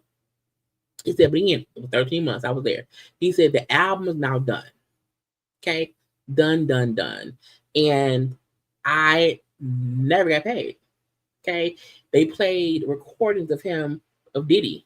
Like, yeah, you know, something happened. I'm up. So Diddy big spinning him and him not getting paid for being there for 13 months, and getting paid for the work he did on the album. So again, he's suing for that as well. You do hear Puff say, hey, don't fuck up how I feel about you, okay, over this album shit. Meaning, I know I didn't pay you, okay, but don't just ignore that, okay? Don't fuck up how I like you, because I ain't paying you, okay? Aubrey also bring up how, and I believe this was in a lawsuit by someone, I can't remember who, but Aubrey was like, someone contacted her and told her that they witnessed a drunken Aubrey having sex with Diddy and some white man. Now Aubrey say, I have no recollection of ever doing any of that. So if that's true, I was, drugged and SA'd. Now, she said, I also hope the girl in this lawsuit isn't lying, because if she's lying on me and this, that could hurt any other victim's stories. So Aubrey has never said Diddy SA'd her. She did say and show alleged emails of him being completely sexually inappropriate with her, sent her dick pics of him back in 2008. But she said she has no memory of ever agreeing to have sex with not only Diddy is a white man. So there's this allegation that he may have also drugged her and she doesn't remember. And I mean, okay. So Kalina, because again, Diddy's arrested. Okay, not arrested. He's in New York, waiting to be arrested. And on camera, Diddy finds out about Don's lawsuit. He instantly calls Kalina. Okay. Also, we see him walking down the street and saying, "Hey, we need to order. We need to find a editor. Okay, we need an editor who's going to go and find all the clips of every interview that Donna done where she speaks highly of me, and we need to edit all that together and put it out to social media." Okay, and I'm like, that's called witness tampering or something. I don't know. You shouldn't do it. Okay, you should not. And again, someone saying, "Oh, he's great. Yeah, I love him," does not mean you also aren't a monster. So even him trying to say, "Hey, somebody find the footage of her," and she did tons of interviews. Just go find the shit. I was like, nigga, what? But he called Kalina. Okay, hey, Dawn filed a lawsuit. Did you? He like, she's like, I don't know. I seen what's going on. I don't know. And he says to Kalina, "Hey, I need a favor. Okay, I need you to go on record because me and Dawn ain't never had a problem. Okay, and I need you to make a statement." Now, wanting Kalina to back up your version is insane to me. Because Kalina kind of said, "I don't know what happened with them. I was there, but I wasn't there. I don't know." She also said, well, I read the lawsuit and I was shocked. Okay. But I'm going through a divorce. I'm going through a custody battle with my child. And so I said, before any of this happened, she said, "I'm going through these issues. I need a better lawyer." And the only one I could call was Puff. I called Puff and I said, "Hey, Puff, I need like $5,000. Hey, I need $5,000 to get a better lawyer for my child custody case and my divorce." And she said, "Diddy told her I can't help you. I can't do it." And now, after telling her he can't help her keep her kid, he calls her and say, "Hey, I need you to put out a statement in support of me against Dawn." And she's crying. "I didn't know what to do. I don't know what happened with Dawn." And then you see Justin, Katie's fucking boys at. Hold on. Because in the hotel room with Diddy,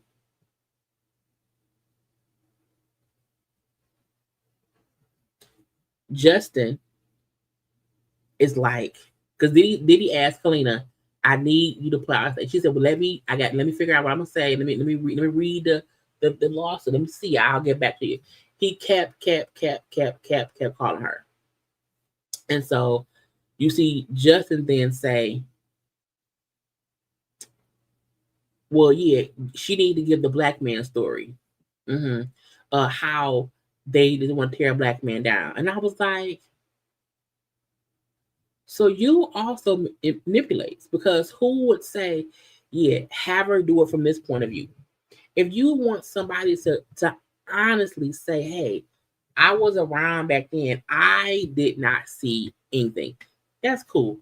But for Justin to suggest, "Yeah, have her do the black man trope, that, oh, they're just trying to tear a black man down," I was like, oh. And again, if they're saying this shit on camera, I can't imagine what they say when no one's watching. And her saying, "All I needed was $5,000 for a lawyer, and he couldn't help me, but he wants me to help him." And she wrote the fucking statement. If I came to you when I needed you, and you said, and you were she asked for $5,000. That's chump change. That's how much he spent on hookers.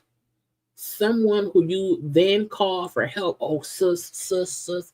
Had Diddy called me asking for help after telling me, no, you can't give me $5 grand for a lawyer, for a better lawyer to help in my custody case, and you then called me and kept calling and kept calling and kept calling? No. And I'm now a witness for the prosecution. The fuck? So hearing her say how Diddy refused to help her, but she's on this documentary praising him, how she wants to be like him, and she did that fucking story for him. And I'm like, seeing him talk to Kalina, we know that means he absolutely was calling other people to make him look good. Okay, so we then see he gets arrested. Okay, he goes to jail. He's in jail now. But the documentary showing the stampede that happened back in 91. Was he even really best friends with Biggie? What happened with him with Pac? How he would go after women who had someone and then, have them in it. Because they did mention his abuse to Kim Porter. They mentioned his abuse to Mr. Hilton. We know about the abuse to Cassie. They showed how diabolical he was and how he liked to manipulate. But they just strung it all together to show what we never saw individually. Okay. Even with Tisa Tells, who was on here as well, I think I had her. She is a YouTuber, and she was saying when she was at the Diddy trial, outside, of course, how Diddy's team would offer, the media, hey, here are the transcripts from today's report thing. We're going to highlight certain parts that y'all should highlight and talk about. Meaning Diddy was paying off or using the social media bloggers or whatever, reporters outside the courthouse to tell his version of what happened in court. Making folks feel like, oh, it's really, it's a Diddy party. And she said, I declined the offer. I'm like, no, I want to tell what actually happened. So, it's weird that we did not know any of that. Now, the two jurors, okay, again, it was one, where is that? So, juror lady and juror man, okay. Now, I was like,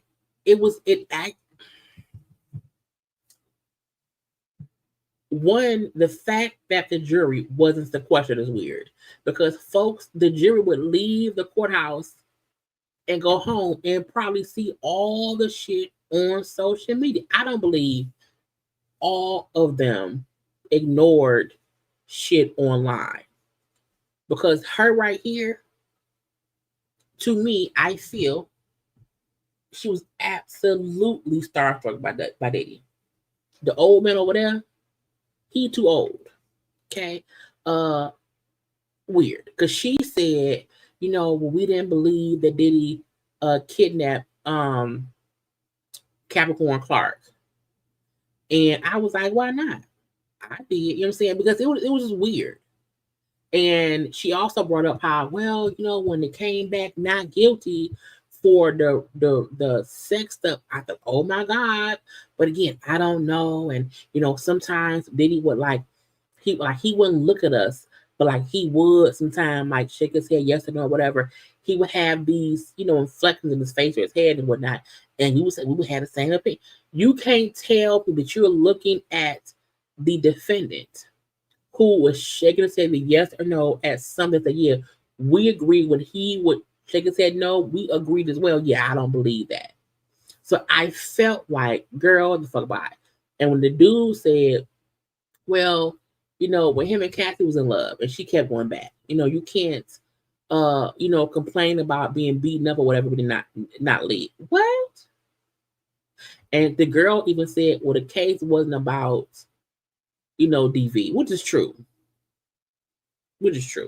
However, I was like, no, yeah, to me, the biggest issue was the judge not sequestering the jury.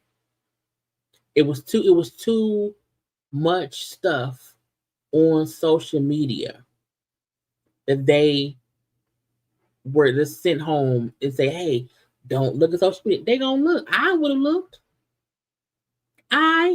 looked. And she seemed starstruck. It's Diddy, Puffy. She did give me a bit of pick me vibes as well. This her saying yeah, because sometimes he would shake his head no, and I thought I don't believe it either. You're not supposed to do that, baby. What are you doing? What do you mean? Now, the last piece that had me bitch flabbergasted. Kurt was like, Diddy is an abusive psychopath. Okay. And I don't know how folks act as if all of a sudden, when he was caught, with beating Cassie on video, that he was a monster. He'd been doing that shit since the 90s. Okay. He'd been beating ass since 91, 92. And he then said, because he was also abusive to me. I said, abusive to you? What do you mean? He said he was also abusive to me, as far as an employer-employee situation. He was also abusive to me sexually. I said, sexually? My mouth. I was like, what?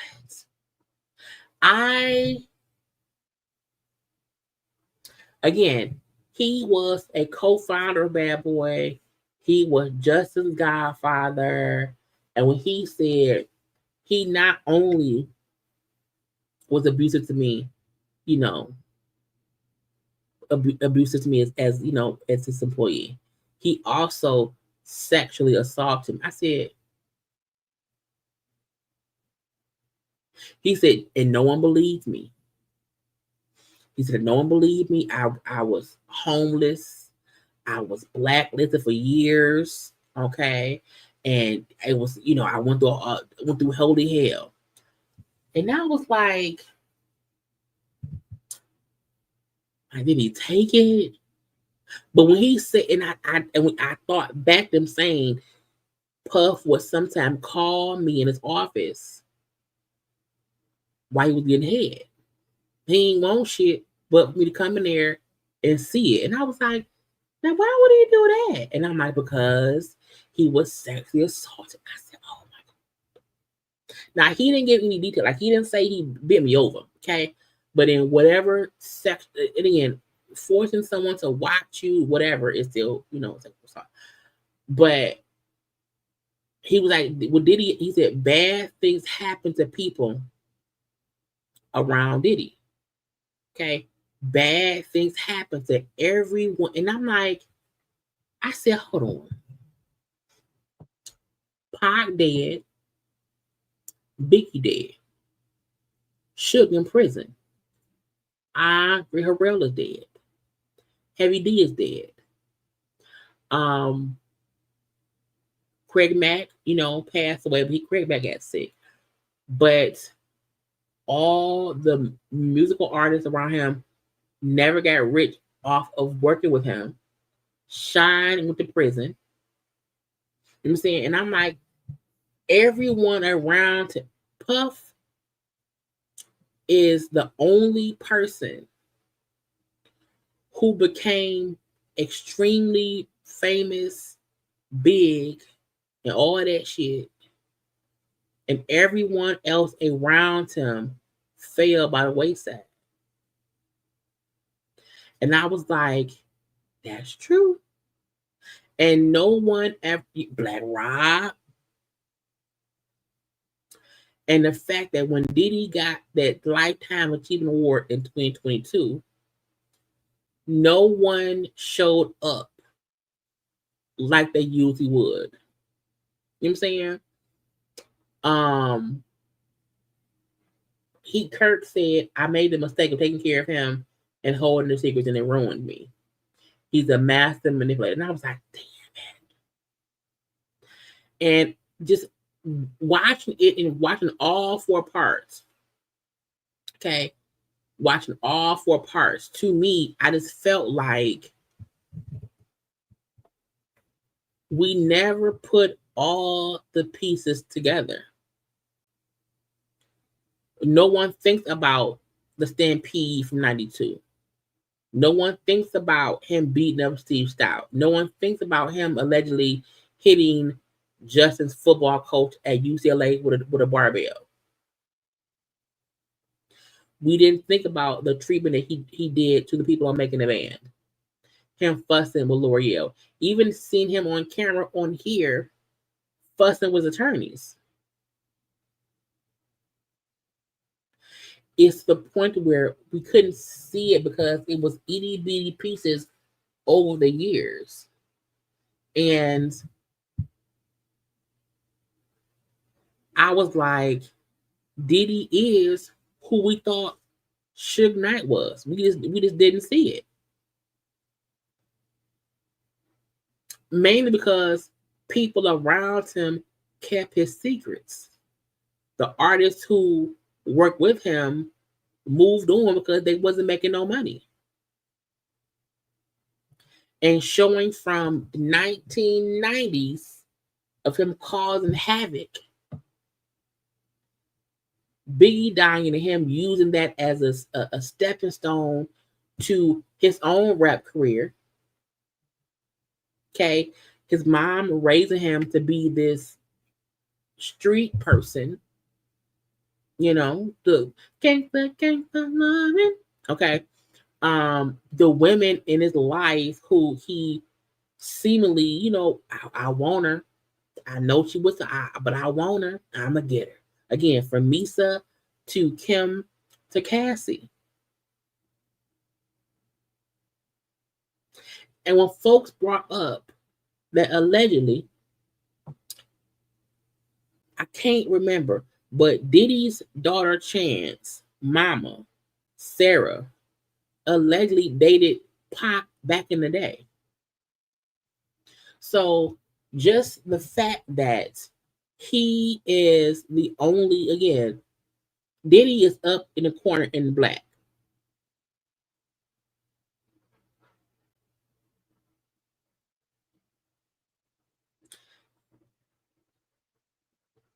Everyone he had some kind of direct connection to, crazy shit happen. Even Mary J. Blige and Casey dating child, I blame Puff.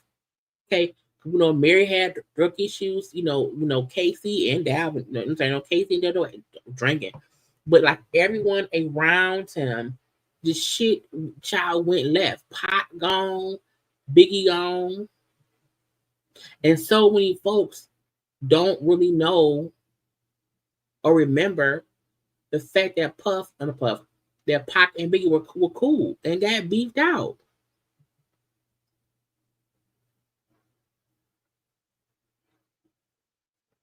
So the documentary again was told from the perspective of many people with many stories over all these years.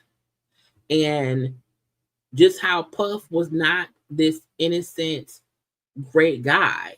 And the footage of him talking in the hotel suite with him and his kids showed me, if this is what someone says in front of a camera, thinking saying this makes them look innocent, I can't imagine what is being said and done behind closed doors.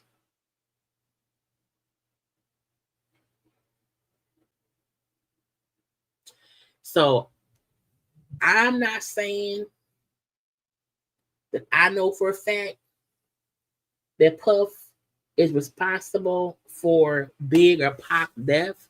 What I can say is it's a hell of a coincidence that the person who made out the best from all that shit that happened is Puff. And everyone he used to fuck with back then don't fuck with him now. And he's the only wealthy person, and every artist he's worked with at some point has said, the nigga owe me money. He played me. I don't like it. So I'm like, he a menace. Puff has been a menace since the 90s, and we just didn't see it. We couldn't see it. And I don't feel like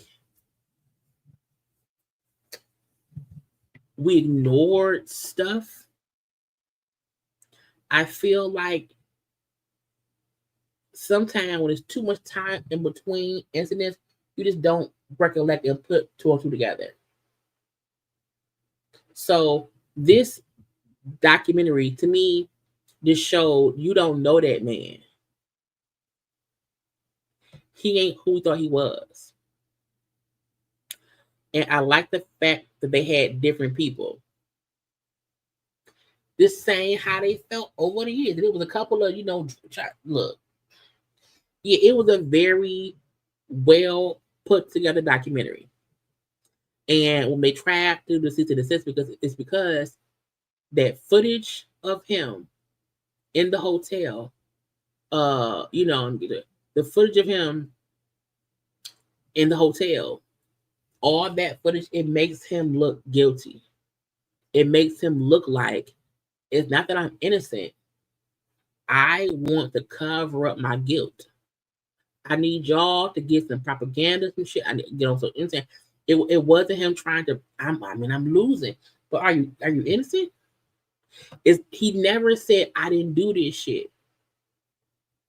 It's I'm losing. It's out of control. And say even him when he said, well, Don, he's like, I never had an issue with her. Are you sure? Not I never did nothing to her. I didn't have an issue with her. But did she have one with you? So it was a really good watch. It really was. But nigga, not on my watch. Okay. Puff, oh, he's innocent? So I know he wanted the footage pulled. He wanted the doc pulled, and Netflix said no. And we now know why. Okay? Because he did that shit. In my opinion, I wasn't there. I don't know. Okay? However, y'all, I did a whole 2 hours with no break. I have not done that in a while. Okay? Y'all make sure to like and subscribe. Okay? We will have a gossip chat tomorrow night and whatnot. But right now, y'all like the video. Go watch whatever video I've done. You ain't seen it yet. Okay, we've been busy up here, y'all. Busy. Okay, busy. And I will have a live tomorrow at 9 p.m. for another gossip chat because it's stuff happened today, but I'm like, no, get get this out. Okay, if you have not watched it, it's a good watch. It's a good watch. But when that man said I said, he assaulted you too, girl. What are you doing? What happened? But thank y'all for tuning in. Like, comment, share, and subscribe. Okay. Y'all be safe. Okay. Thank y'all for being here. And I'm about to go chill out. Okay, I love you all. Be safe, y'all. Bye.